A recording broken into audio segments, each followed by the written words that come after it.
नमस्कार। एक बार फिर से स्वागत है आपका वाइब्रेंट के इस ऑनलाइन डिजिटल प्लेटफॉर्म पर। जो यूपीएससी प्रीलिम्स का जो पेपर हुआ था आपका, तो उसी का जो सॉल्यूशन है वो हम करा रहे हैं इस क्लास में। तो जो जीएस का जो पेपर हुआ था उसी का सॉल्यूशन कर रहे हैं। एक बार आप सेशन को लाइक शेयर जरूर कर दीजिए, और यदि आपने अभी तक चैनल को सब्सक्राइब नहीं किया है तो चैनल को सब्सक्राइब भी कर लीजिए। तो देखते हैं पहला जो क्वेश्चन है, इन्वेस्ट के संदर्भ में दिया गया। इनमें विचार करना है कि इनमें से कौन से ऐसे ऑप्शंस हैं जिनके द्वारा निवेश निधि माना जा सकता है, यानी इन्हें माना जा सकता है।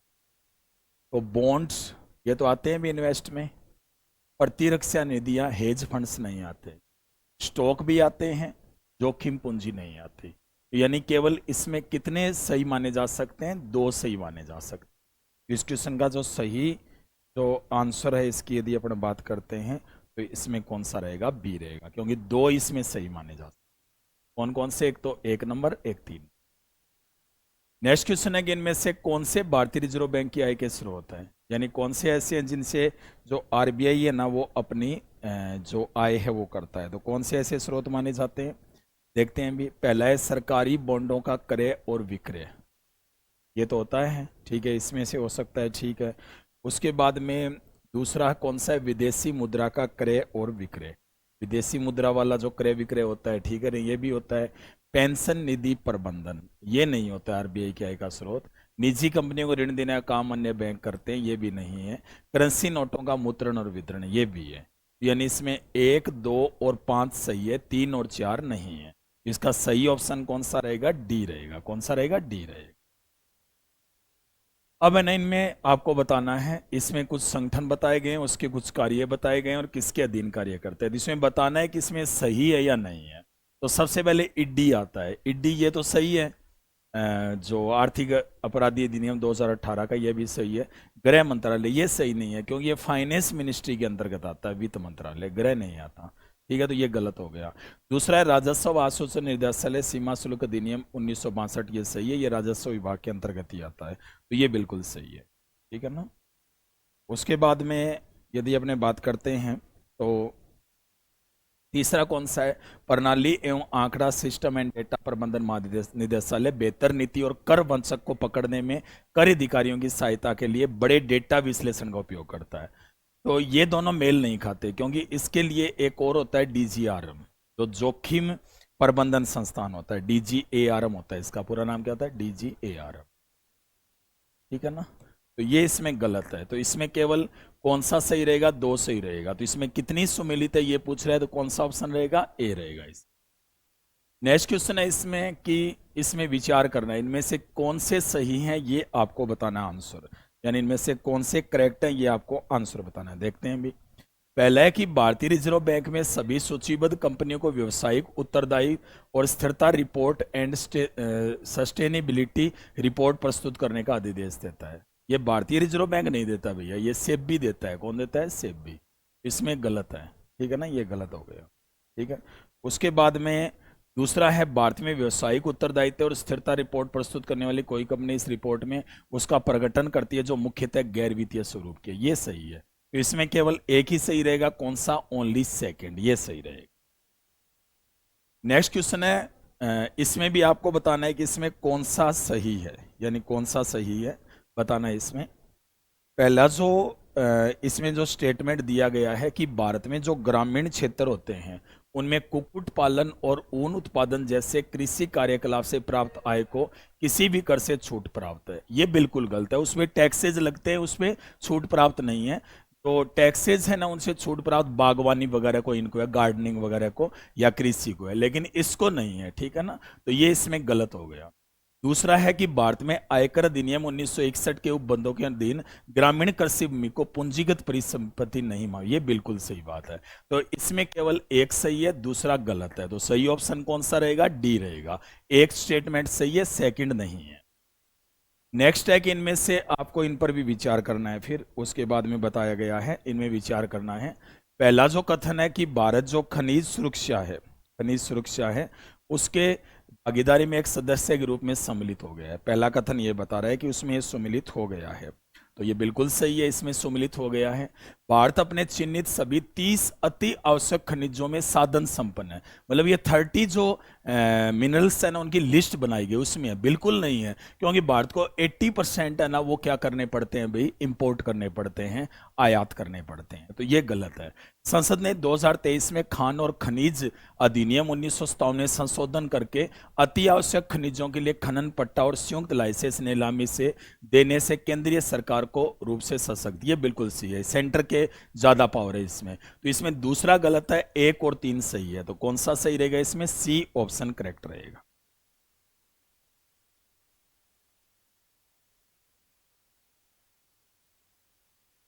नेक्स्ट चलते हैं, इनमें आपको विचार करना है। दो इसमें स्टेटमेंट्स दिए गए हैं। पहला स्टेटमेंट यह है कि जहां तक किसी कंपनी में निवेश से प्राप्त जो प्रतिफल होते हैं, निवेश से प्राप्त जो प्रतिफल होते हैं उनका संबंध है, ये आमतौर पर यह माना जाता है कि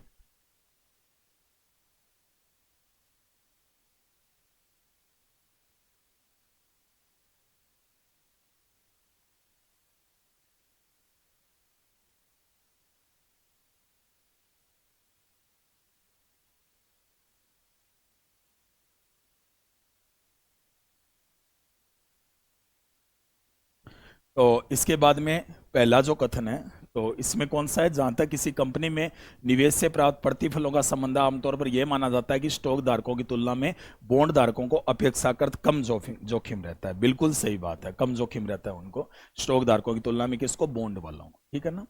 और उसके बाद में बॉन्ड धारक किसी कंपनी के ऋणदाता होते हैं, जबकि स्टॉक धारक उसके स्वामी होते हैं। बिल्कुल सही है, कोई शेयर खरीद रहा है तो उसका एक प्रकार से मालिक होता है, तो ये बिल्कुल सही है, दोनों ही स्टेटमेंट, ठीक है। फिर तीसरा कौन सा बता रहा है, तीसरा बता रहा है कि पुनर्भुगतान के प्रयोजन के लिए किसी कंपनी द्वारा बॉन्ड धारकों को स्टॉक धारकों की अपेक्षा प्राथमिकता दी जाती है। बिल्कुल, जो बॉन्ड वाले होते हैं ना उनको स्टॉक की अपेक्षा क्या देते हैं, प्रायोरिटी दी जाती है, ये बिल्कुल सही है। तो इसमें ये बिल्कुल सही है, और इसी की ये दोनों व्याख्या कर रहे हैं, ठीक है ना। और ये किसकी व्याख्या कर रहे हैं, तो ऑप्शन सही ए रहेगा, पहले की सही कर रहे हैं व्याख्या।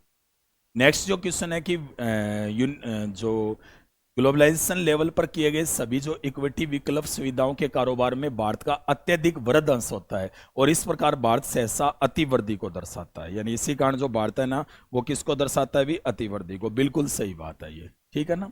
दूसरा है, हाल ही के विगत समय में भारत का स्टॉक बाजार तेजी से बढ़ा है, यहां तक कि उसने एक समय इसमें हांगकांग को पीछे छोड़ दिया। बिल्कुल सही है, काफी हाई लेवल पर चल रहा है मार्केट। छोटे निवेशकों को या तो विकल्प व्यापार जोखिमों की चेतावनी देने या इस विषय में अपंजीकृत वित्तीय सलाहकारों पर कार्रवाई करने के लिए कोई नियामक निकाय नहीं है। बिल्कुल है, आपको पता है ये सेबी इसमें एक निकाय है, जो सेबी है ना उसमें कार्रवाई कर सकता है। तो इसमें पहला और दूसरा तो सही है, लेकिन तीसरा गलत है, तो सही ऑप्शन इसमें ए रहेगा। नेक्स्ट क्वेश्चन है आपके सामने, सर्किल इकोनॉमी बता रहा है, चक्रीय अर्थव्यवस्था ग्रीन हाउस गैसों के उत्सर्जन को कम करती है, ठीक है ना। तो बिल्कुल करती है, चक्रीय अर्थव्यवस्था के कारण ग्रीन हाउस का कम होता है। चक्रीय अर्थव्यवस्था आगत के रूप में कच्चे माल के प्रयोग को, जो कच्चा माल होता है ना उसको कम करती है। बिल्कुल सही है। चक्रीय अर्थव्यवस्था उत्पादन प्रक्रिया में अपव्यय को भी कम करती है। बिल्कुल सही है, यानी ये तो सही है, और ये किसके कारण सही है, इन दोनों के कारण सही है, क्योंकि कच्चा माल प्रयोग कम होता है तो ग्रीन हाउस वाला भी कम होगा, ठीक है। और इसके बाद में अपव्यय कम होगा तो भी इसमें कम होगा, तो इसमें दोनों ही सही हैं, और इसकी व्याख्या भी सही कर रहे हैं। तो सही ऑप्शन इसका कौन सा रहेगा, ए रहेगा इसका सही आंसर। नेक्स्ट क्वेश्चन है कि पूंजीगत प्राप्तियां देयता का सर्जन करती है या सरकार की परिसंपत्तियों में कमी लाती है। बिल्कुल सही है, पूंजीगत जो प्राप्तियां होती है ना वो उनका सर्जन भी करती है और उनका परिसंपत्तियों में कमी भी लाती है। बिल्कुल सही है। उसके बाद में उदार ग्रहण और विनिवेश पूंजीगत प्राप्तियां होती है। बिल्कुल सही है। ऋणों पर प्राप्त ब्याज सरकार की देयता का सर्जन करता है। बिल्कुल गलत बात है, ठीक है ना। दरअसल ये गैर राजस्व प्राप्तियों के तहत आता है और इसमें देयता का सर्जन नहीं करता है, ठीक है। तो 3 नंबर इसमें गलत रह गया, केवल कौन से सही रह गए, ए रहेगा सही। नेक्स्ट क्वेश्चन है, राजा राम मोहन राय के बारे में विचार करना है आपको। राजा राम मोहन राय प्राच्य विश्व के पारंपरिक दार्शनिक सिद्धांतों के प्रति अत्यंत अनुराग और समादर था, तभी तो उन्होंने, आपको पता है, वेदों के लिए उन्होंने काफी ज्यादा सही माना था। तो वेद क्या है, प्राचीन ग्रंथ ही तो माने जाते हैं, तो उनके प्रति उनका सम्मान था। ये बिल्कुल सही। दार्शनिक सिद्धांतों को भी, जैसे कर्मवाद को मान रहे थे वो, पहला सही है। उनकी कामना थी कि उनके देशवासी तर्क संगत और वैज्ञानिक दृष्टिकोण रखें। बिल्कुल, मतलब चाहे आप प्राचीन शिक्षा को रखो, लेकिन उसमें तर्क होना चाहिए, ठीक है ना। ऐसे इसमें उन्होंने बताया था सभी पुरुषों और महिलाओं की मानवीय गरिमा और सामाजिक समता के, ये तो बिल्कुल सही है। सती प्रथा पर रोक इन्होंने ही लगवाई थी, तो ये बिल्कुल ही सही है, दोनों ही करेक्ट रहेंगे, इसमें सी रहेगा। असहयोग कार्यक्रम के बारे में विचार करना है। जब असहयोग आंदोलन हुआ था 1920 में, तब ऐसा कहा गया था कि हमें क्या क्या करना चाहिए। तो सबसे पहले ये चीज जरूर हुई थी, जैसे कि उसमें यह था सरकारी शिक्षा का बाइकआउट करेंगे, कोर्ट वगैरह का भी बाइकआउट करेंगे, विदेशी वस्त्रों का करेंगे, अहिंसा का पालन करेंगे, ठीक है ना। कोई भी पुलिस स्टेशन नहीं जाएगा, पंचायतों का गठन होगा, ठीक है। इसके अलावा चरखा कताई, ये सारी चीजें थी इसमें। तो न्यायालय और विदेशी वस्त्रों का बहिष्कार था, अहिंसा का भी कठोर पालन था, उपाधियों और सम्मानों का सार्वजनिक उपयोग, ये गलत बात है, ये इसमें शामिल नहीं की गई थी, मतलब ये नहीं कहा गया था कि इसको ऐसे करना है। विवादों के निपटारे के लिए पंचायत, ये भी सही है। तो इसमें पूछ रहा है कि कितने सही हैं, तो 3 सही है। कितने हैं? 3। सिंचाई में काम आने वाला अर्गट्टा नामक उपकरण क्या था? तो एंशियंट इंडिया में क्या होता था कि जैसे क्या होता था कि एक पहिया टाइप का चक्कर होता था, ठीक है ना। और उसमें क्या होता था कि उसके मिट्टी के पात्र बंधे होते थे, मतलब जो बर्तन पॉट्स होते थे, और उनको है ना जैसे चक्कर की सहायता से ऐसे खींचा जाता था। और उसी चक्कर को किस नाम से जानते थे? अर्गट्टा, एक व्हील होता था एक प्रकार से। तो इसका सही आंसर इसमें कौन सा रहेगा? बी रहेगा। नेक्स्ट क्वेश्चन है, प्राचीन भारत में इनमें से किस शासक ने मतविलास विचित्रचित गुण भर? काफी इजी क्वेश्चन है। तो ये पल्लव वंश का जो शासक था, जिसका नाम क्या था? महेंद्र वर्मन फर्स्ट। उसने आपको पता है मतविलास प्रहसन नामक एक बुक भी तो लिखी थी ना इसने। तो सही आंसर इसमें ए रहेगा। चीनी तीर्थयात्री फाहियान ने इनमें से किसके शासनकाल में यात्रा की? तो फाहियान है ना, ये 399 से लेकर 414 तक इंडिया में आया। फाक्यों की बुक लिखी थी इसने, और ये किसके समय आया था? चंद्रगुप्त विक्रमादित्य। काफी इजी क्वेश्चन था ये। इनमें से किसने शक्तिशाली समुद्रवर्ती राज्य श्री विजय के विरुद्ध, जिसका शासन मलाया, सुमात्रा, जावा, एक सफल सैन्य अभियान का नेतृत्व किया? तो आपको पता है काफी इजी है ये भी। दरअसल राजराज फर्स्ट ने तो सबसे पहले मालय द्वीप पर किया, लेकिन मलाया, जावा और यहां पर किसने किया था? राजेंद्र फर्स्ट, जिसकी जो नेवी थी वो काफी स्ट्रोंग थी, काफी मजबूत थी। तो ये राजेंद्र फर्स्ट है, ये कौन से डायनेस्टी का था? चोल वंश का। फिर इसमें पूछा गया है कि इनमें से कौन सी नदियां थी? ये जैसे ये तो महाजनपद दिए गए हैं, ये रिवर दी गई है, ठीक है ना। तो अस्मक है ना, ये गोदावरी नदी के किनारे था, तो ये साउथ में था ना, बिल्कुल सही है ये। कंबोज विपास, विपासा किसको बोलते थे? व्यास को बोलते थे। तो व्यास का यहाँ पे कोई मतलब नहीं हो, तो पंजाब में उधर गुजरती थी। कंबोज कहाँ पे? कश्मीर में है, तो यहाँ पे रिवर नहीं थी। अवंती महानदी, महानदी के क्षेत्र में नहीं था। अवंती आता था किस में भी? एक तो नर्मदा रिवर थी, और एक कौन सी रिवर थी वहां पे? सिप्रा भी जाती थी वहां से। तो ये भी गलत हो गया, ये भी गलत, ये सही है। कौशल सरयू नदी, ये तो सही है। कौशल की अयोध्या राजधानी थी, अयोध्या सरयू नदी के किनारे भगवान राम, आपको पता ही है। तो ये बिल्कुल सही है। तो इसमें 2 सही है। कौन कौन से? पहला और चौथा। तो इसमें पूछ रहा है कितने सही है, तो कितने सही है भैया? इसमें 2 सही है। नेक्स्ट क्वेश्चन है कि प्रथम गंधर्व महाविद्यालय, जो एक संगीत प्रशिक्षण विद्यालय था, विष्णु दिगंबर ने 1901 में कहा स्थापित किया? एक म्यूजिकल जो एक प्रकार से ट्रेनिंग सेंटर था एक प्रकार से, और ये लाहौर में स्थापित किया गया। डी रहेगा। अशोक के अभिलेखों से ज्ञात होता है कि प्रादेशिक राज्यों को युक्त किस स्तर पर महत्वपूर्ण थे? ठीक है, प्रादेशिक की यदि अपन बात करते हैं तो ये जो अधिकारी था ना, ये जिला स्तर पर एक प्रकार से डिस्ट्रिक्ट लेवल पर, प्रदेष्टा भी से बोला गया है। ठीक है, राजुक कौन होते थे? राजुक वो होते थे जो टैक्स वगैरह की वसूली ग्राम स्तर पर करके वो पहुंचाएंगे कहाँ पे? डिस्ट्रिक्ट्स में। और युक्त होते थे वो कौन थे? भी स्थानीय, और उनके बीच में मीडिएटर का काम करते थे सेंट्रल के बीच में। तो ये तीनों ही अधिकारी कौन से स्तर के थे? जिला स्तरीय थे। बी रहेगा। असहयोग आंदोलन के संबंध में इन पर विचार करना है। कांग्रेस ने घोषणा की कि वो सभी वैध और शांतिपूर्ण तरीकों से स्वराज प्राप्त करेंगे। बिल्कुल सही है, उनका एक ही लक्ष्य था कि हिंसा नहीं करेंगे। 1906 में स्वराज की मांग की थी कलकत्ता सेशन में, दादा भाई नौरोजी की अध्यक्षता में। इसे चरणों में कार्यान्वित किया जाना था, जिसमें सभी न्यायवज्ञा और करों का भुगतान न करना अगले चरण के लिए थे, केवल तब तक जब तक स्वराज 1 वर्ष में प्राप्त न होता और सरकार दमन पर उतर आती। इसे स्टेप में, मतलब उसमें यह कहा गया था कि एक साथ ऐसा नहीं करना है। मतलब कभी तो अपने को जैसे करों में भुगतान के लिए जैसे किसान आंदोलन, बारदोली वगैरह चल रहे हैं, ठीक है, कभी सभी न्यायवज्ञा आंदोलन, तो ये स्टेप में था। तो इसमें दोनों ही स्टेटमेंट क्या रहेंगे? भी सही रहेंगे। 1 और 2 दोनों इसमें क्या है? करेक्ट है।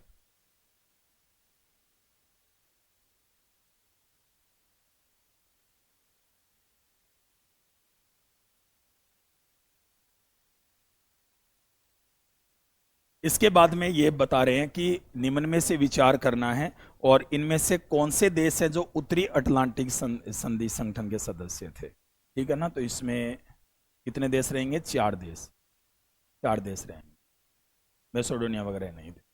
इनमें विचार करना है। और एंडीज पर्वत श्रृंखला कितने में से होकर गुजरती है? तो एंडीज है ये बोलिविया से होकर गुजरती है, बिल्कुल सही है बात, तो बोलिविया से गुजरती है, ब्राजील से नहीं गुजरती। वेस्ट कोलंबिया से भी गुजरती है, ये भी सही है, तो 2 हो गए इसमें। उसके बाद में इक्वाडोर से भी गुजरती है, सही है, लेकिन पैराग्वे से नहीं गुजरती। वेनेजुएला से भी गुजरती है, ठीक है ना, तो अमेरिकी कंट्रीज में ना ये। तो सही आंसर इसमें कितना रहेगा? कितने हो गए टोटल? 1 2 3 और 4, यानी कितने देशों से गुजरती है? 4 से।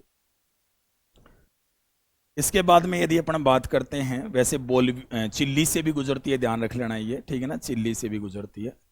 जलाशयों पर विचार करना है। ये जलाशय दिए हैं, एक तो तांगेनिका लेक दी है, ये नेलेस सैप लेक दी है, पाटोस लेगून दिया है। इनमें से जो इक्वेटर है ना, वहां से कितने में से गुजरती है?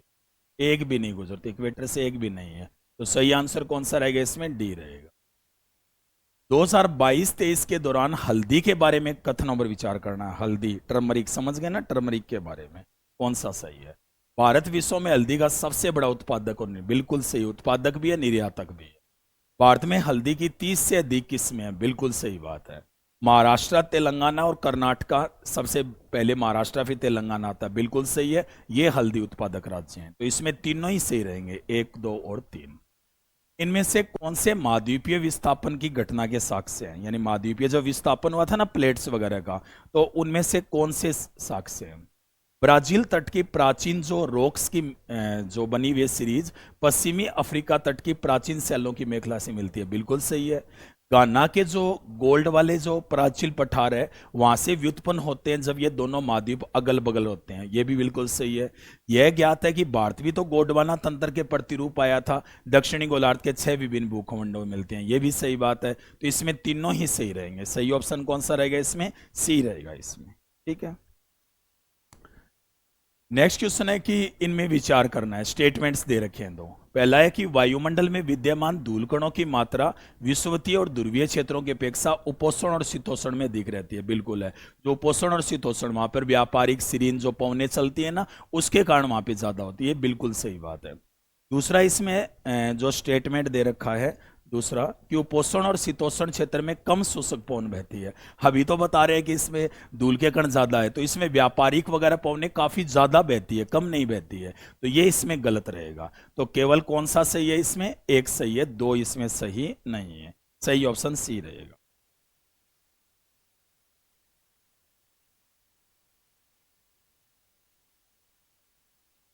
नेक्स्ट है, पहला स्टेटमेंट दिया है, जनवरी में उत्तरी गोलार्ध में समताप रेखाएं भूखंडों से गुजरती हुई विषुवत की ओर मुड़ती है, जबकि महासागरों से गुजरती हुई ध्रुवों की ओर मुड़ती है, ठीक है ना, बिल्कुल सही है। मतलब उत्तरी गोलार्ध में नॉर्थ जो हेमिस्फेयर है ना, वहां से समताप रेखाएं भूखंडों से गुजरती हुई विषुवत की ओर मुड़ती है, विषुवत की ओर आती है ये, ठीक है ना, ये बिल्कुल सही है, ठीक है। और जबकि महासागरों से गुजरती हुई ध्रुवियों की ओर मुड़ जाती है, बिल्कुल सही है। जनवरी में महासागरों के ऊपर की हवा उत्तरी गोलार्ध के भूखंडों के ऊपर की हवा से अधिक गर्म होती है, तो महासागर है ना, वहां पे हवा गर्म होगी उत्तरी की अपेक्षा, ये बिल्कुल से ऊपर की हवा से अधिक गर्म होगी, तो दोनों ही इसमें सही रहेंगे। तो ये व्याख्या भी सही करता है, क्योंकि इसी कारण तो यहां पर मुड़ती है ये। अगला फिर विचार करना है, सैलों पर जल के प्रभाव के संदर्भ में, जो सैल होती है ना, चट्टानें होती है, ठीक है, उनके बारे में बता रहे हैं। तो सैल होते हैं, उनकी जो सैलों पर जल के प्रभाव के संदर्भ में चौक एक अत्यंत पारगम्य सैल के रूप में ज्ञात है, जबकि मृत्तिका एक नितांत अपारगम्य या न्यूनतम पारगम्य सैल के रूप में ज्ञात है। ये पूछ रहा है इसमें, ठीक है ना, तो ये सही है या गलत है? ये तो सही बात है। दूसरा है, चौक सरंदर होता है, जल अवशोषित कर लेता है, उसमें रंध्र होते हैं, ठीक है ना, होल्स होते हैं, छिद्र होते हैं, तो ये जल अवशोषित कर लेता है, ये बिल्कुल सही है। तीसरा है, मृत्तिका बिल्कुल भी सरंदर नहीं है, मिट्टी में मतलब कलेज में तो आपको पता है काफी ज्यादा रंध्र होते हैं छोटे छोटे, तो ये गलत है इसमें। तो 2 और 3 में एक तो क्या है सही है, और एक की व्याख्या भी करता है, ये सी रहेगा सही। नेक्स्ट क्वेश्चन है कि वायुमंडल के बिना जो भूपृष्ठ है पर सर्वत्र तापमान हिमांक के बहुत नीचे होता है, 0 डिग्री से नीचे होता है, बिल्कुल सही है, वायुमंडल के बिना वायुमंडल नहीं होगी तो। वायुमंडल के द्वारा अवशोषित और पाशित ऊष्मा हमारे ग्रह के औसत तापमान को बनाए रखती है, ये भी बात सही है।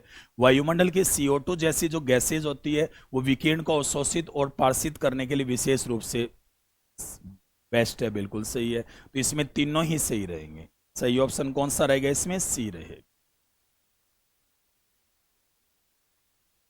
नेक्स्ट क्वेश्चन है कि राष्ट्रीय गोकुल मिशन जो 2014 में स्टार्ट हुआ था, इसके बारे में बात की जा रही है।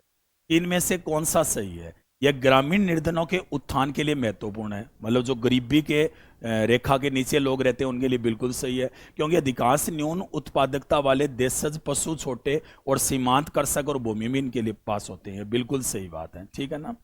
उसके बाद इसे वैज्ञानिक रूप में और साकल्यवादी रूप में देशज गो पशु और भैंस के पालन और संरक्षण को प्रोत्साहित करने के लिए किया गया था, ये बिल्कुल सही है। इसमें दोनों ही स्टेटमेंट है वो क्या रहेंगे? भी सही रहे।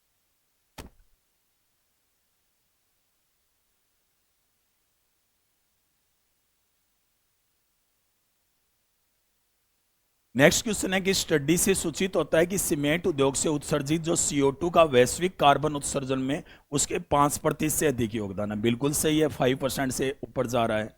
सीमेंट का निर्माण करते समय चूना पत्थर में सिलिका SI मिलाते हैं ना चूना पत्थर में, ये बिल्कुल सही है।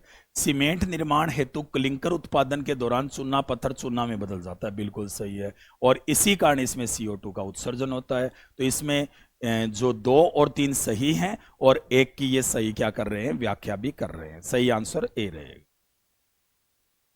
नेक्स्ट क्वेश्चन है, इसमें भी आपको 3 स्टेटमेंट्स दे रखे हैं। कितने स्टेटमेंट दे रखे हैं? 3 स्टेटमेंट्स इसमें दे रखे हैं। तो इसमें यदि अपन बात करते हैं, पहला जो कथन है, पहला कथन क्या कह रहा है इसमें? पहला कह रहा है कि 28वें संयुक्त राष्ट्र जलवायु परिवर्तन सम्मेलन में भारत ने जलवायु और स्वास्थ्य विषयक घोषणा पर हस्ताक्षर नहीं की, ये बिल्कुल सही बात है, उन्होंने हस्ताक्षर नहीं किया था। दूसरा है COP28 जलवायु और स्वास्थ्य विषयक घोषणा एक बाध्यकर घोषणा है, बिल्कुल बाध्यकर घोषणा नहीं है, इसमें बाध्य नहीं है, मतलब ऑब्लिगेशन नहीं है, नहीं करना तो नहीं करना, ठीक है। और इस पर हस्ताक्षर कर देने पर स्वास्थ्य सेक्टर का विकार्बन करना बिल्कुल गलत बात है, ये तो ये गलत है। यदि भारत के स्वास्थ्य सेक्टर का विकार्बन किया जाए तो इसकी स्वास्थ्य देखभाल प्रणाली के लचीलेपन पर संकट आ सकता है। लचीलेपन पर संकट नहीं आएगा, बढ़ेगा, हॉस्पिटल वगैरह जो होते हैं ना उनमें बढ़ेगा ये, तो ये भी गलत है भैया। इसमें तो केवल एक ही सही है, इसमें तो ये आएगा सही, नहीं तो 2 सही है, नहीं 3। नेक्स्ट जो है क्वेश्चन, इसमें भी स्टेटमेंट दे रखे हैं। कितने स्टेटमेंट दे रखे हैं? 3 स्टेटमेंट दे रखे, ठीक है ना। पहला क्या है कि जो वैज्ञानिक होते हैं, वैज्ञानिक अध्ययन यह सुझाते हैं कि पृथ्वी के घूर्णन और अक्ष में परिवर्तन हो रहा है, बिल्कुल हो रहा है, घूर्णन और अक्ष में क्या हो रहा है? परिवर्तन हो रहा है, ये ऐसा एक रिसर्च में पाया गया है। दूसरा है कि सौर संसूपरों या फ्लेयर्स होते हैं, उससे संबंध किरीटी द्रव्यमान निष्कासनों ने पृथ्वी के सबसे भारी वायुमंडल पर विशाल विशाल जो ऊर्जा राशि है उसकी क्या कर दी है? बौछार कर दी है, बिल्कुल सही है। तीसरा है जैसे जैसे पृथ्वी का जो ध्रुवीय हिम पिघलता है, जल की प्रवृत्ति विषुवत की ओर जाने से होती है, ये बिल्कुल गलत है, ठीक है ना। यानी पृथ्वी का ये एक प्रकार से इस प्रकार से नहीं है, ये व्याख्या नहीं की गई है, इसके अकॉर्डिंग ऐसा नहीं होता है। तो ये 2 और 3 में केवल एक सही रहेगा, एक की व्याख्या करते। तो कौन सा ऑप्शन रहेगा इसमें? सी ऑप्शन रहेगा। चलते हैं नेक्स्ट में।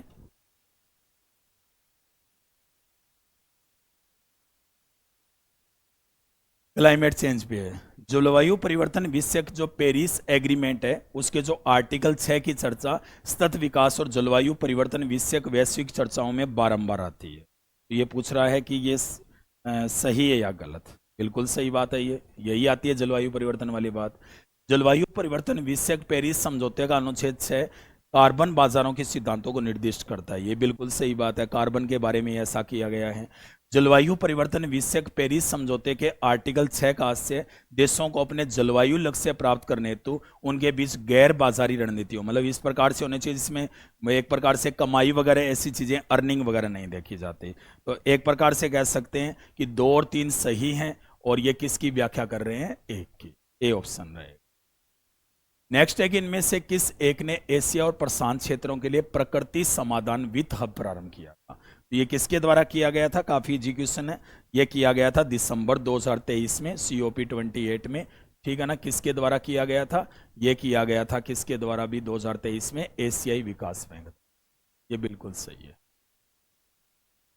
नेक्स्ट क्वेश्चन है कि प्रत्यक्षवाद प्रकरण, डायरेक्ट एयर कैप्चर, जो नई उभरती प्रौद्योगिकी है, उसके संबंध में क्या बात है, मतलब इसके संबंध में आपको पूछा गया है। तो इससे कार्बन प्रच्छदन की यानी डायरेक्ट एयर जो है उसके बारे में, कि इस विधि के रूप में प्रयोग ला सकते हैं, बिल्कुल सही है। यह प्लास्टिक उत्पादन हेतु और खाद्य प्रसंस्करण में एक बहुमूल्य उपागम हो सकता है, बिल्कुल सही है। तीसरा है विमानन में यह संश्लिष्ट न्यूर कार्बन ईंधन जनन हेतु हाइड्रोकार्बन में मिलाने के लिए कार्बन का स्रोत हो सकता है। तो इसमें तीनों ही सही रहेंगे। तो 1 2 3 ये तीनों ही इसमें क्या रहेंगे भी, करेक्ट रहेंगे।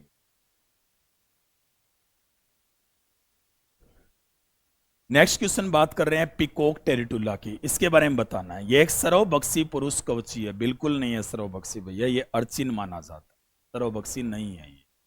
इसका प्राकृतिक आवास भारत में केवल कुछ वनों तक सीमित है, ये बिल्कुल सही बात, ठीक है। अपने प्राकृतिक आवास में यह एक वृक्षीय जाति है, ये भी बिल्कुल सही है। तो 2 और 3 इसमें सही रहेंगे, पहला सही नहीं रहेगा, यह सर्वभक्षी नहीं है। इसके बाद में नेक्स्ट फिर क्वेश्चन आपके सामने,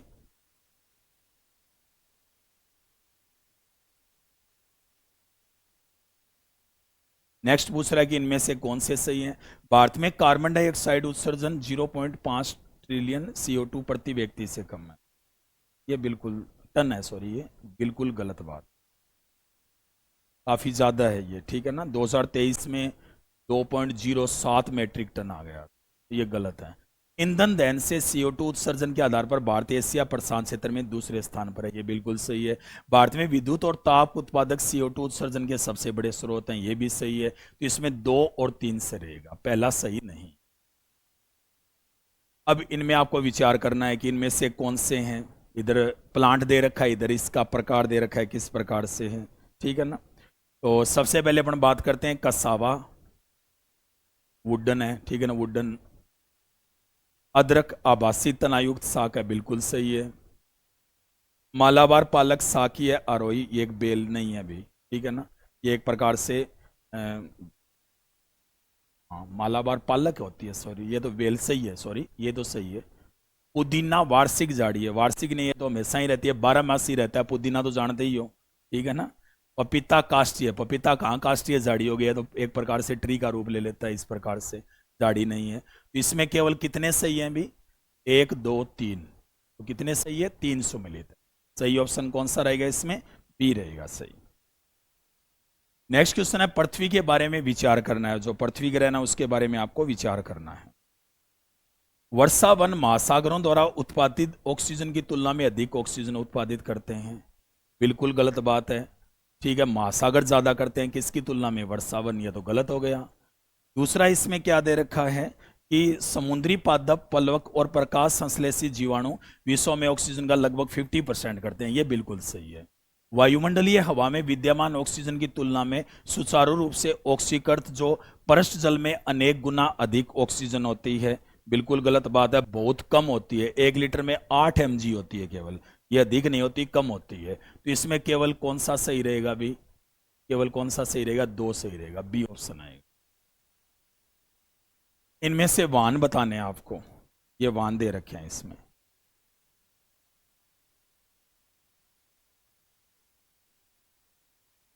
इनमें से पूर्ण बैटरी कितने वैकल्पिक, पावर ट्रेन तो समझ गए ना, जिसमें शक्ति से जो सड़कों पर इस प्रकार से चलते हैं, तो इनमें से कौन कौन से पावर ट्रेन वाहन माने जाते हैं।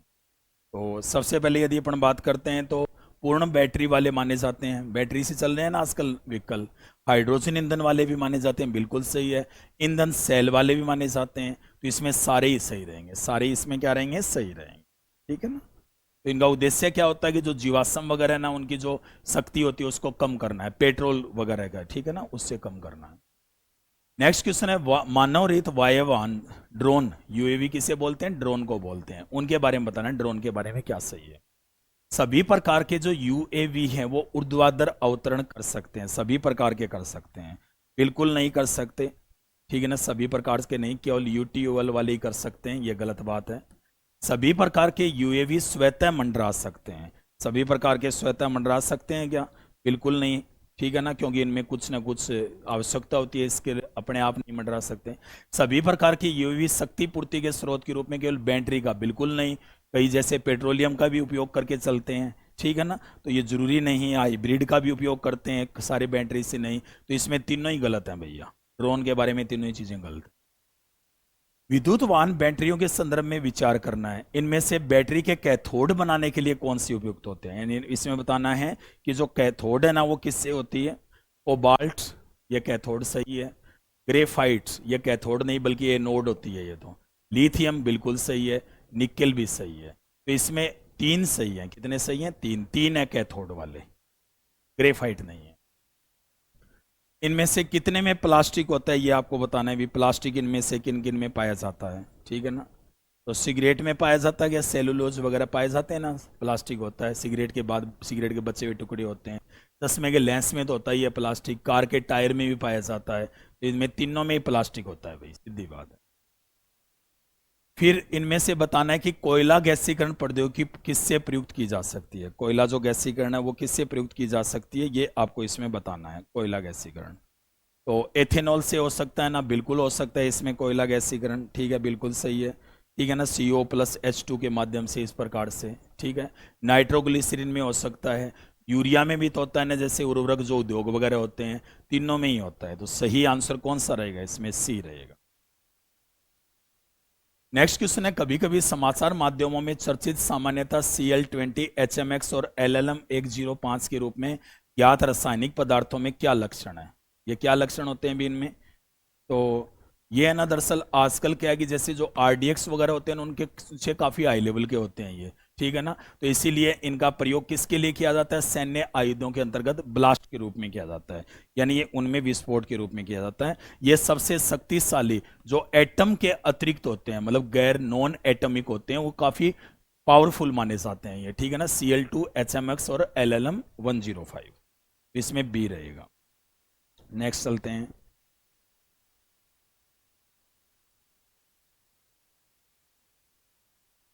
इनमें से विचार करना है। ऐसी अपेक्षा है कि मेजोरोना वन चिप क्वांटम कंप्यूटिंग को सुकर बनाएगा। बिल्कुल सही बात है ये, ठीक है ना, ये सही बात है कि ये बनाएगा, ठीक है। दूसरा बोल रहा है कि Majorana first chip Amazon Web Services द्वारा आरंभ किया गया। बिल्कुल नहीं, इसकी अलग ही है Amazon web service. Deep learning machine learning का एक उप समुच्चय, ये भी सही है। तो इसमें कौन कौन से सही रहेंगे? 1 और 3 सही रहे। समाचारों में चर्चित एक कॉलोनी प्रतिरक्षी जो मोनोक्लोनल एंटीबॉडी है उसके संदर्भ में बताना है। इसके बारे में बताना है कि इसमें से कौन से हैं। तो सबसे पहले है कि ये मानव निर्मित प्रोटीन होते हैं। बिल्कुल सही है, मानव निर्मित ही होते हैं, ये सही है। ये विशिष्ट जो एंटीजेंस होते हैं उनसे बंधन बनाने की अपनी क्षमता के कारण प्रतिरक्षात्मक एंटीबॉडी कार्य को करते हैं। बिल्कुल सही है। ये निप्पा जो वायरस होता है उसके संक्रमण जैसे वायरस संक्रमणों के उपचार में प्रयुक्त होते हैं। बिल्कुल सही है। तो इसमें तीनों ही सही रहेंगे, डी रहेगा ऑप्शन। कौन सा रहेगा इसमें? डी ऑप्शन रहेगा। फिर इसके बाद में विचार करना है, महासागरीय जल में कोई विषाणु जीवित नहीं बच सकता। बिल्कुल गलत बात है, वायरस रहते हैं महासागर में। कोई विषाणु जीवाणुओं में संक्रमण नहीं कर सकता। कर सकता है, क्योंकि जो बैक्टीरियाज होते हैं ना वो एक प्रकार से संक्रमण कर सकते हैं जीवाणुओं में भी। कोई विषाणु परपोषी और कोशिका में कोशिकीय अनुलेखनात्मक सक्रियता को परिवर्तित नहीं कर सकता। वायरस है ना वो अपना अस्तित्व बढ़ाने के लिए बढ़ते हैं, तो इसके कारण वो उसकी कोशिका में जो एक्टिवनेस है उसे चेंज कर सकते हैं। तो इनमें तीनों ही गलत हैं भैया, कोई सही नहीं है। फिर इसके बाद में नेक्स्ट क्वेश्चन और है, कार्बन के बारे में आ रहे हैं बार बार। कार्बन के काफी क्वेश्चन पूछे गए हैं इसमें। तो कार्बन के बारे में यदि अपन बात करें तो पहला है कि सक्रिय कार्बन बहिस्रावी धाराओं में से प्रदूषकों को हटाने और विभिन्न उद्योगों से आने वाले संदूषकों के उपचार हेतु एक अच्छा और आकर्षक साधन है। बिल्कुल सही बात है। सक्रिय जो कार्बन है उसका एक वृत्त परस्त क्षेत्रफल होता है और उनमें भारी धातुओं को अधिशोषित करने की दमदार शक्ति, क्योंकि भारी जो मेटल्स होते हैं ना उन्हें ये कर लेते हैं अधिशोषित। बिल्कुल सही, इसी कारण ये सही है। जो एक्टिव कार्बन होते हैं वो उच्च कार्बन अंशों वाले वातावरणीय अपशिष्टों में से आसानी से संश्लेषित हो सकते हैं। बिल्कुल सही है। तो इसमें तीनों ही सही है भैया, सही व्याख्या कर रहे हैं। तो सही आंसर इसमें ए रहेगा। नेक्स्ट क्वेश्चन है कि राज्य व्यवस्था के संदर्भ में इनमें से विचार करना है, मतलब बताना है कि इनमें से कौन सा सही है। पहला है कि अध्यादेश किसी केंद्रीय अधिनियम को संशोधित कर सकता है। जो सेंट्रल एक्ट है, अध्यादेश तो समझते हो ना, राष्ट्रपति जारी करता है 123 के अकॉर्डिंग कर सकता है, वो किसी भी एक्ट को संशोधित कर सकता है। अध्यादेश किसी मूल अधिकार को न्यून, ये बिल्कुल गलत बात है। ऐसा नहीं किसी फंडामेंटल राइट को कर दे, ऐसा नहीं है। अध्यादेश किसी पिछली तारीख से प्रभावी हो सकता है, बिल्कुल सही बात है ये। तो 1 और 3 इसमें सही रहेंगे, पिछली तारीख से प्रभावी हो सकता है।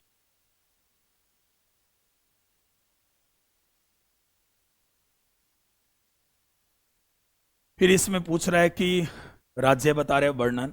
अरुणाचल प्रदेश एक किले से राजधानी का नाम पड़ा, ईटानगर, बिल्कुल सही है। और राज्य में 2 राष्ट्रीय उद्यान है, ये भी सही है। नागालैंड यह राज्य एक संविधान संशोधन अधिनियम के आधार पर काट में ही आ गया था, बिल्कुल सही है। त्रिपुरा प्रारंभ में ये बाघ सी में राज्य था। 1956 में जब पुनर्गठन हुआ तो केंद्र शासित बना और बाद में इसने एक पूर्ण राज्य प्राप्त किया, बिल्कुल सही है। तीनों ही सही है, इसमें सी रहेगा ऑप्शन।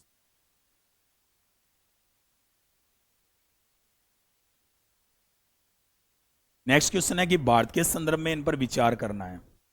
तो इसमें बताना है कि संविधान के उपबंध के अनुसार कौन सा है। अंतरराज्य परिषद ये तो होता है ना, आर्टिकल 263 में है। राष्ट्रीय सुरक्षा परिषद नहीं है, भी नए क्षेत्रीय है। तो इसमें केवल कौन सा सही है, एक सही है। फिर 54 में लिखा गया है, 54 जो क्वेश्चन है उसमें कहा गया है कि भारत के संविधान में स्पष्ट रूप से उल्लेखित है कि कतिपय बातों में किसी राज्य का राज्यपाल अपने विवेकानुसार कार्य कर सकता है, बिल्कुल कर सकता है विवेकानुसार कार्य। ठीक है, भारत का राष्ट्रपति अपने आप किसी राज्य विधानमंडल द्वारा पारित विधेयक को भले ही वह संबंधित राज्य के राज्यपाल द्वारा न भेजा गया अपने विचार के लिए आरक्षित कर सकता है। राज्यपाल भेजेगा आर्टिकल 200 201 के अकॉर्डिंग तभी होगा। तो इसमें केवल एक सही है। ये तो काफी इजी क्वेश्चन है। भारत की लोक सेवा में न्यायपालिका कार्यपालिका से पृथककरण, आर्टिकल 50 में सही है, नितिन निर्देशित हो। हमारी सांस्कृतिक संस्कृति की समृद्ध विरासत का मूल कर्तव्य में शामिल है, बिल्कुल सही है। कारखानों में 14 वर्ष से कम आयु के बच्चों के लिए आर्टिकल 24 मूल अधिकार में है। तो तीनों ही सही है भाई। भारत के संविधान के संदर्भ में यदि अपने बात करते हैं तो 5वीं अनुसूची के दिन किसी राज्य में कोई क्षेत्र अनुसूचित क्षेत्र घोषित कर दिया जाता है। कैसे करते हैं भी अनुसूचित क्षेत्र घोषित?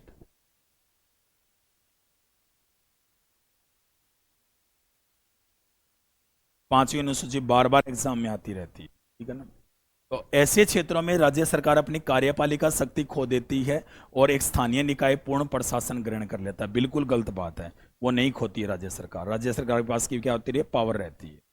दूसरा है संघ की सरकार कतिपय परिस्थितियों में राज्यपाल की सिफारिश पर ऐसे क्षेत्रों के पूर्ण प्रशासन को अपने हाथ में ले सकती है। नहीं ले सकती भी, पूर्णतया नहीं ले सकती। 1 और 2 दोनों ही गलत रहेंगे। फिर इसमें आपको बताना है कि ये किस किस के अंतर्गत आते हैं। राष्ट्रीय ऑटोमेटिव बोर्ड, ये तो भारी उद्योग के अंतर्गत आता है। फिर उसके बाद में कायर जो बोर्ड है वो किसके अंतर्गत आता है, ये आता है सूक्ष्म वाले के अंतर्गत, ठीक है ना, स्मॉल वाले। राष्ट्रीय व्यापार सूचना के अंदर ये किसके अंतर्गत आता है, वाणिज्य। ये पूछ रहा है कि कौन से सही है, कोई सही नहीं है, तीनों ही गलत हैं, एक दूसरे के अपोजिट बता रखे। भारत के संविधान के अधीन इन पर विचार करना है आपको, संविधान के अधीन इसमें विचार करना है। तो इसमें 7वीं अनुसूची में सूची 1 संघ सूची संशोधित कर सकते हैं ना, आधे से आधे। उसमें किसकी आवश्यकता होती है, 2/3 बहुमत की होती है और साथ में आधे राज्यों के, बिल्कुल सही है यह बात। किसी राज्य की कार्यपालिका शक्ति का विस्तार करना हो तो भी ऐसा ही रहेगा, ठीक है ना। संविधान संशोधन की जरूरत होगी और आधे राज्यों का समर्थन चाहिए। और उसके बाद राज्यपाल के लिए, इसके लिए कोई उपबंध नहीं है इस प्रकार। तो 1 और 2 सही रहेंगे, तीसरा सही नहीं है। भारतीय राज्य व्यवस्था के संदर्भ में इन पर विचार करना आपको। भारतीय राज्य व्यवस्था के संबंध में कौन सा इसमें सही रहेगा। किसी राज्य का राज्यपाल अपने पद की शक्तियों और दायित्वों का प्रयोग और निष्पादन के लिए किसी न्यायालय के प्रति उत्तरदायी नहीं है, बिल्कुल नहीं है उत्तरदायी। राज्यपाल के विरुद्ध उसकी पदावधि के दौरान आर्टिकल 361 में लिखा है ना, स्पष्ट लिखा है, दंडिक कार्रवाई नहीं की जाएगी, बिल्कुल सही बात है। किसी राज्य विधानमंडल के सदस्य सदन के अंदर कही गई किसी भी बात के लिए न्यायालय में कार्रवाई की उत्तरदायी नहीं है, बिल्कुल नहीं होंगे। न तो संसद है न विधानमंडल है, तो तीनों ही इसमें रहेंगे भाई, सही रहेंगे। फिर इसमें आपको बताना है कि पेट्रोलियम और प्राकृतिक गैस नियामक बोर्ड किसको करता है। कच्चे तेल का उत्पादन ये तो नहीं करता है भाई। पेट्रोलियम का परिष्करण, संग्रहण और वितरण यही करता है। कौन करता है भी? पेट्रोलियम प्राकृतिक गैस नियामक बोर्ड। पेट्रोलियम उत्पादों का विपणन भी यही करता है, प्राकृतिक गैस का उत्पादन ये नहीं करता। तो 2 और 3 वाले करते हैं। इसमें कितने सही हैं? केवल 2 सही हैं।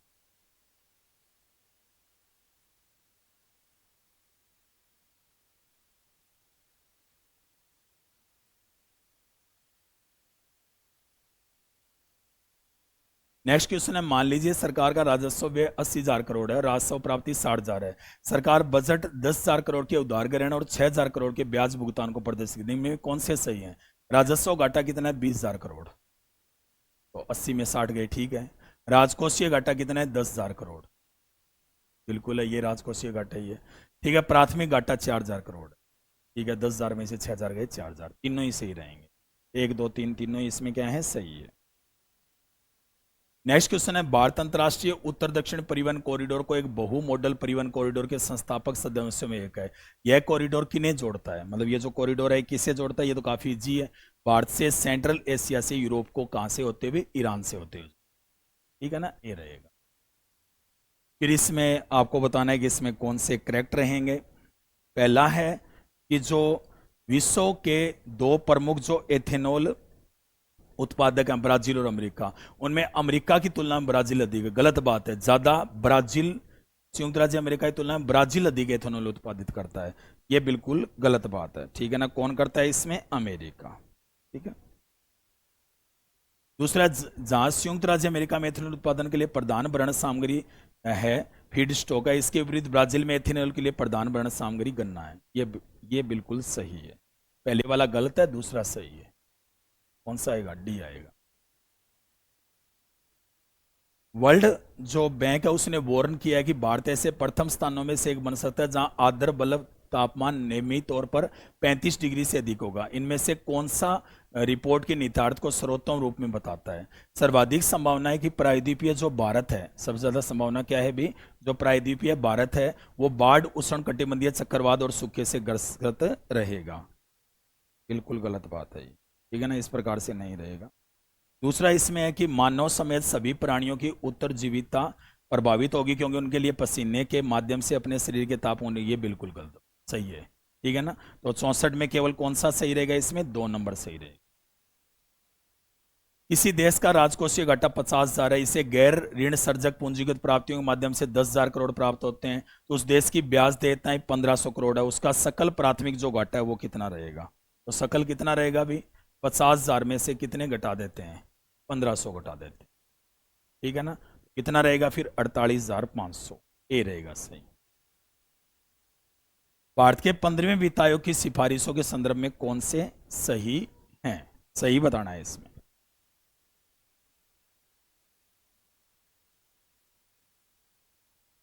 इसने राज्यों द्वारा शिक्षा परिणामों में उन्नयन लाने के हेतु प्रोत्साहन राशि प्रदान करने के लिए वर्ष 2022-23 से 4800 करोड़ के अनुदान की अनुशंसा की है। यह बिल्कुल सही है। संघ के करों के निवल आगम का 45% राज्यों के साथ बांटा जाना चाहिए। 45 नहीं, 41%। यह गलत हो गया। सभी राज्यों के लिए कृषि सुधारों के क्रियान्वयन हेतु निष्पादन आधारित प्रोत्साहन के लिए 45,000 करोड़ दिए जाएंगे। यह भी बिल्कुल सही बात है इसमें। ठीक है ना।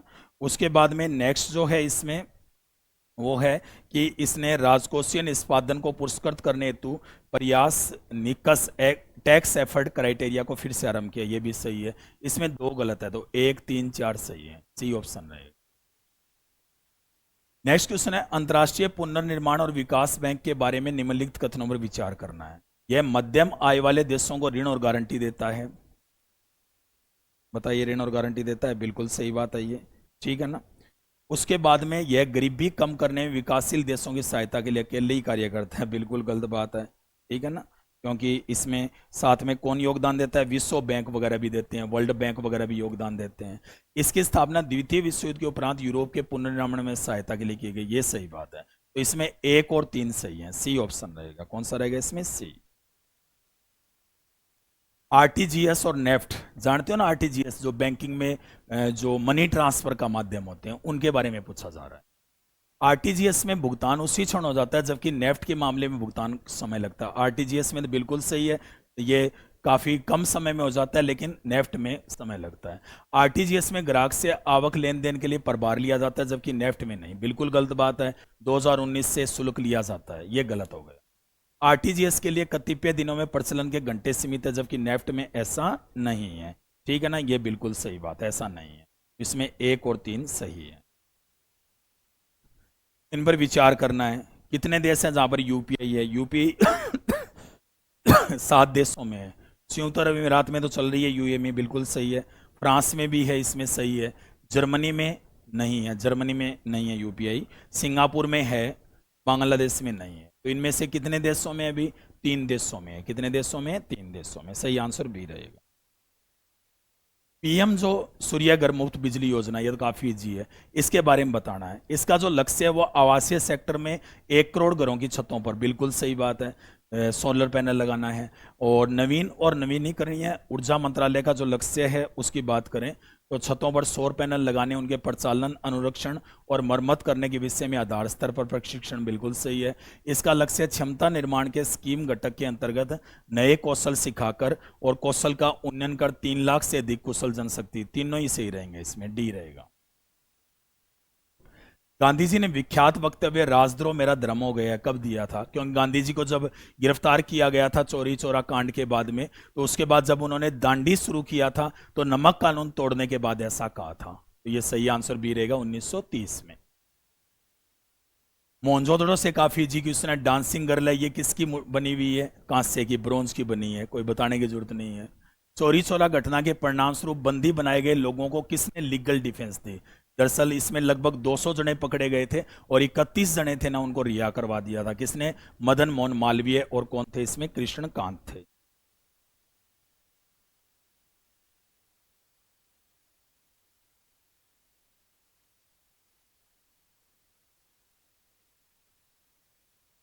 नेक्स्ट क्वेश्चन है कि इनमें से एक घटना के उपरांत गांधी जी ने जो असपृश्यता का सतत विरोध करते रहे और सभी क्षेत्रों में उसके उन्मूलन के लिए अपील करते रहे, अपने राजनीतिक और सामाजिक कार्यक्रम में रिजनों के लिए शामिल करने का। ये तो काफी इजी है। पुन्ना पैक्ट हुआ था 1932 में, तभी तो रिजन सेवक संघ की स्थापना की थी।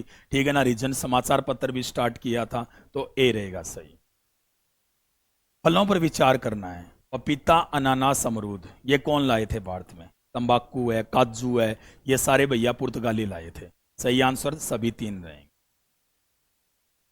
इनमें से विचार करना है कितने क्षेत्रों में जो टाइम जोन है ना वो 4 से ज्यादा है। ब्रिटेन में तो 1 है, लेकिन पूरे यूनाइटेड किंगडम में कितने हैं भैया? 9 है। डेनमार्क की बात करते हैं तो 5 हैं। न्यूजीलैंड में कितने हैं? 5 है। ऑस्ट्रेलिया में कितने हैं? 9 है। ब्राजील में कितने हैं? 4। तो ये पूछ रहा है 4 से अधिक कितने में है, तो 4 से अधिक कितने में है? 4 में है। सही आंसर क्या रहेगा इसमें? बी रहेगा।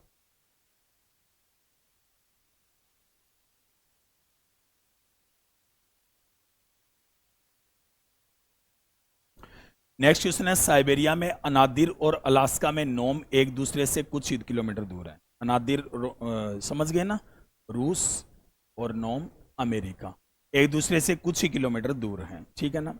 तो किंतु जब इन शहरों में लोग जागते हैं और नाश्ते के लिए तैयार होते हैं तब अलग अलग दिन होते हैं। बिल्कुल सही बात है, एक में अलग दिन होता है, एक में अलग दिन होता है। जब अनादिर में सोमवार होता है तब नोम में मंगलवार होता है। बिल्कुल गलत है, ये पीछे रहता है टाइम। नोम में मंगलवार नहीं होता भैया, संडे होता है उस दिन, एक दिन पीछे रहता है इधर। ठीक है ना, इसमें केवल एक सही है। इनमें से आत्म समान आंदोलन किसने? काफी इजी क्वेश्चन, आपने पढ़ा भी होगा। ठीक है ना, रामास्वामी नायकर 1925 में तमिलनाडु में स्टार्ट किया था। ए रहेगा। फिर आगे युग्म और विचार करना है कि इनमें से कौन कौन से सही हैं।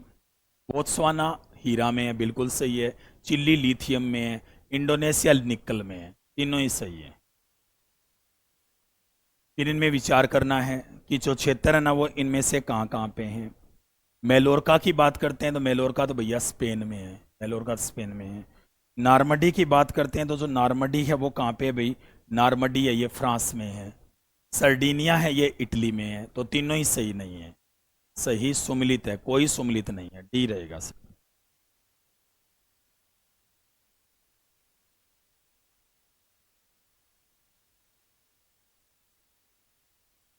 नेक्स्ट क्वेश्चन है, कुछ दुर्लभ मर्दा तत्व स्पार्ट टेलीविजन जो स्क्रीन होती है और कंप्यूटर मॉनिटर के निर्माण में प्रयुक्त होते हैं। बिल्कुल सही है, होते हैं ना, जो सिलिकॉन वगैरह नहीं होते क्या? उस दुर्लभ मृदा तत्वों में सफुर्दीप्त गुण धर्म होते हैं, ये भी बिल्कुल सही है, दोनों ही सही है। और इसी कारण क्योंकि इनमें ऐसी क्वालिटीज पाई जाती हैं, ये रहेगा। विचार करना आपको, भारतीय जो रेलवे है उसने 2028 में तक भविष्य के लिए तैयार रेलवे प्रणाली सर्जित करने के लिए एक राष्ट्रीय रेल प्लान बनाया, बिल्कुल सही है। कवच जर्मनी के सहयोग से, कवच ना जो सुरक्षा देता है, काफी चर्चा में रहा था पीछे, जर्मनी का नहीं है भैया, ये स्वदेशी है, ये गलत बात है। कवच प्रणाली में स्टेशन सेक्शन के ट्रैक लगे हुए RFID टैग होते हैं, ये बिल्कुल सही है। इसमें 1 और 3 सही रहेगा, सी ऑप्शन रहेगा। नेक्स्ट जो क्वेश्चन है, ये स्पेस मिशन के बारे में बताया गया है। कितने सूक्ष्म गुरुत्व विषयों के अनुसंधान को प्रोत्साहित और समर्थित करते हैं, कौन कौन से हैं? तो एक्सियो-4 ये करता है, स्पार्डेक्स भी करता है, गगनयान भी करता है, सारे तीनों ही करते हैं, इसमें सी रहेगा। भारत की रक्षा के संदर्भ में विचार करना आपको। डोर्नियर 228 समुद्री गश्ती वायुयान, बिल्कुल सही है। IL-76 पैरादविक युद्धक वायुयान, ये दरअसल क्या होता है कि कई जो विमान वगैरह होते हैं ना, जो प्लेन्स वगैरह होते हैं, उनको ले जाता है, ये गलत है इसमें। C-17 ग्लोब मास्टर 13 सैन्य परिवहन, ये बिल्कुल सही है। 1 और 3 सही है, तो कितने सही है इसमें? 200 में लेते हैं, कितने हैं? 2। वायु प्रदूषण कम करने के लिए जो आर्टिफिशियल रेन होती है उसके तरीकों में, ये तो काफी इजी है, आपको पता है। सिल्वर आयोडाइड और किसका यूज करते हैं इसमें? सिल्वर आयोडाइड और पोटेशियम का आयोडाइड, ठीक है ना? सही आंसर ए रहेगा। भारत के राष्ट्रपति की क्षमा प्रदान करने की शक्ति के बारे में बताना है। राष्ट्रपति द्वारा इस शक्ति का आर्टिकल 72 में है ना, सीमित न्यायिक पुनरावलोकन के अधीन लाया जा सकता है, बिल्कुल सही है। कोर्ट ने फैसला दिया था कि इनकी न्यायिक जांच की जा सकती है, बिल्कुल सही है। राष्ट्रपति इस शक्ति का प्रयोग केंद्र सरकार की सलाह के बगैर बिल्कुल नहीं कर सकता, मतलब केंद्रीय मंत्रिमंडल की सिफारिश से ही ऐसा करता है, गृह मंत्रालय की सिफारिश से। तो इसमें पहला सही है, केवल 1 सही है। फिर नेक्स्ट क्वेश्चन है आपके सामने लोकसभा के बाद।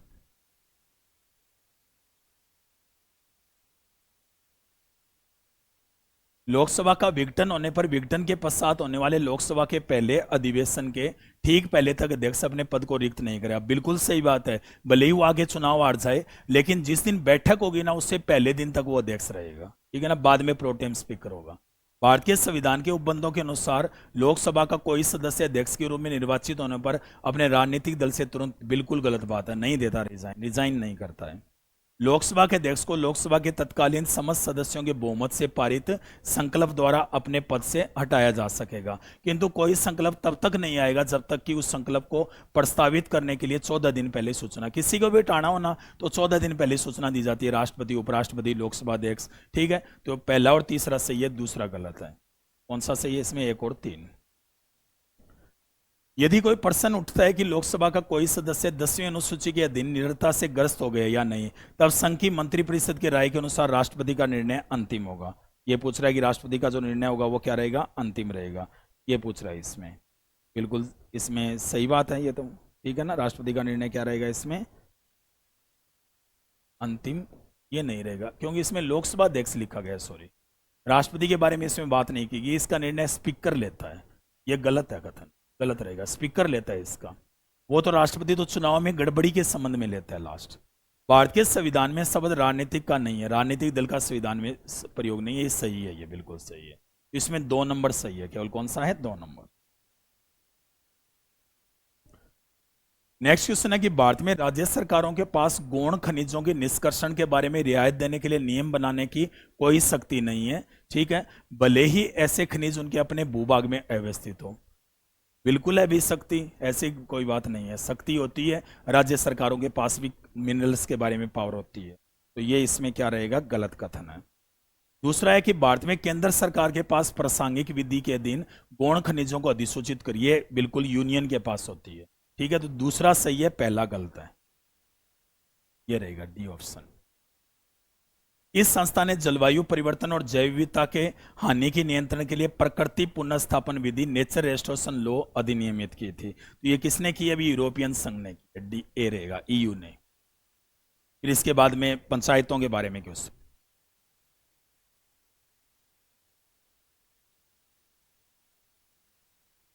मध्यवर्ती स्तर पर पंचायतें सभी राज्यों में विद्यमान है, बिल्कुल गलत बात है। इसमें लिखा गया 20 लाख से अधिक जनसंख्या हो तभी है। तभी तो आपको पता है कि प्रेजेंट में गोवा और सिक्किम में नहीं है, तो ये गलत है।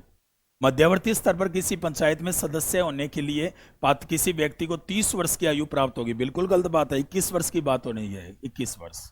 किसी राज्य का मुख्यमंत्री मध्यवर्ती स्तरों पर पंचायतों की वित्तीय दशा के पुनरीक्षण के लिए राज्य द्वारा उद्गरित करों और शुल्कों के निवल आगम को मध्यवर्ती स्तर पर राज्य और पंचायतों के बीच वितरित करने के लिए सिफारिश करने का एक आयोग कौन गठित करेगा? मुख्यमंत्री नहीं करेगा, राज्यपाल करेगा। तो भैया इसमें तो कौन से सही नहीं है पूछ रहा है, तो तीनों ही सही नहीं है, डी रहेगा ऑप्शन। इसके बाद में बिम्स्टेक के बारे में बता रहा है। यह जनवरी 2025 तक 7 सदस्य देशों से मिलकर बना एक क्षेत्रीय संगठन है। ये तो बिल्कुल सही बात है, अभी 2025 में बना, 2025 तक 7 सदस्य हैं इसके। यह ढाका घोषणा 1999 पर हस्ताक्षर होने के साथ अस्तित्व में आया था, बिल्कुल गलत बात है, ये 1997 में अस्तित्व में आया। बांग्लादेश, भारत, श्रीलंका, थाईलैंड और नेपाल के इसके संस्थापक है बिम्स्टेक के, बिल्कुल गलत है, नेपाल नहीं है भैया, नेपाल बाद में जुड़ा था। ठीक है, उसके बाद बिम्स्टेक में पर्यटन उपक्षेत्र का नेतृत्व तो भारत कर रहा है, ये सही है। तो पहला भी सही है इसमें, और कौन सा सही है इसमें? चौथा भी सही है। ठीक है ना, पहला और चौथा सही है, तो कौन सा ऑप्शन रहेगा? सी रहेगा। इनमें से किन से मिलकर गांधी शांति पुरस्कार के प्राप्तकर्ता का चयन के लिए जूरी बनाती है? ठीक है ना, इसमें टोटल 6 सदस्य होते हैं। एक तो होता है भारत का प्रधानमंत्री जो इसका अध्यक्ष होता है, मुख्य न्यायमूर्ति होता है, विपक्ष का नेता होता है, एक लोकसभा अध्यक्ष होता है, 2 अन्य सदस्य होते हैं, राष्ट्रपति नहीं होता। तो 2, 3, 4 किसमें है? सी ऑप्शन आएगा। जीपीएस के बारे में बता रहा है। जीपीएस एडेड जियो ऑर्गमेटिक नेविगेशन आवश्यक आवर्धन प्रदान करने हेतु भूस्थित स्टेशनों की प्रणाली का उपयोग करता है। इनमें से कौन सा कथन गगन के बारे में सही है? गगन के बारे में करेक्ट पूछा है, कौन सा सही है? ठीक है ना, तो इसे अतिरिक्त सटीकता और विश्वसनीयता प्रदान करने के लिए अभिकल्पित, ये तो बिल्कुल सही है। इससे और अधिक एकरूप और उच्च गुणवत्ता का वायु यातायात प्रबंधन होगा, बिल्कुल सही है। इसके लाभ केवल विमानों में मिलेंगे, किंतु ये गलत बात है, परिवहनों में मिलेंगे, रेल में भी मिलेंगे और सी वाले समुद्री में भी मिलेंगे। ठीक है ना, तो ये गलत है। इसमें केवल कौन सा सही रहेगा? इसमें 1 और 2 सही रहेगा। ग्रैंड पेले पेरिस में फरवरी 2025 में आयोजित किया गया। ठीक है ना, तो इसमें पूछा गया है कि इसके बारे में एआई के बारे में विचार करना है। भारत की सह अध्यक्षता में इस शिखर सम्मेलन में 2023 में संपन्न ब्लेचली पार्क शिखर सम्मेलन और 2024 में सियोल में जो शिखर हुआ था उसमें पहलों की आगे विकसित किया गया, बिल्कुल सही है, आगे डेवलपमेंट के लिए किया गया, ये बिल्कुल सही बात है। फिर अन्य देशों के साथ साथ यूएस और यूके ने भी समावेशी और सतत एआई किए। टोटल 66 देशों ने किए थे, लेकिन इन दोनों ने नहीं किए, न यूएस ने किए न यूके ने हस्ताक्षर किए थे। सही आंसर केवल 1 रहेगा, ए। फिर आपको विचार करना है इनमें से कौन कौन से सही है। अंतर्राष्ट्रीय महिला कृषक वर्ष यूएनओ ने घोषित किया 2026। अंतर्राष्ट्रीय सतत और समूथनशील पर्यटन वर्ष 2027 सही है। अंतर्राष्ट्रीय शांति और विश्वास 2025 ये भी सही है। अंतर्राष्ट्रीय क्षुद्रग्रह जागरूकता और गृह रक्षा वर्ष 2029 ये भी सही है। चारों ही सही है भैया, इसमें डी रहेगा। चलते हैं नेक्स्ट में।